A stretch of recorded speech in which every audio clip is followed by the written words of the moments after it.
शाबान रमज़ान की तैयारी है, तो इसमें मेरे भाइयों हम अगर कोई कबीरा गुनाह में हैं तो तौबा करें, छोड़ने की कोशिश करें, यहाँ तक कि रमज़ान तक बिल्कुल छूट जाए। किसी से लड़े हुए हैं तो मनाने सुलह की कोशिश करें, यहाँ तक कि रमज़ान तक सुलह हो जाए। किसी का हक मारा हुआ है तो उससे जाके देने की ताकत है तो फ़ौरन दे दें, वरना माफ़ी मांग के कहें भी मैं आहिस्ता आहिस्ता अदा कर दूंगा।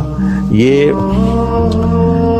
रमज़ान से पहले रमज़ान की तैयारी, रमज़ान में एंटर होना है कबीरा गुनाहों को छोड़कर, लोगों के हक तलफी को छोड़कर, गाली गलोच को छोड़कर, जुल्म और सितम को छोड़कर, और रिश्वत, चोर बाजारी, खोट, इसको छोड़कर। भाई अल्लाह की कसम उठा के कहता हूँ, हराम में कुछ नहीं रखा, गुनाहों में कुछ नहीं रखा, और अल्लाह की कसम उठाकर कहता हूँ सारी भलाइयाँ, सारी खूबियाँ मेरे अल्लाह और उसके रसूल की इताअत में है।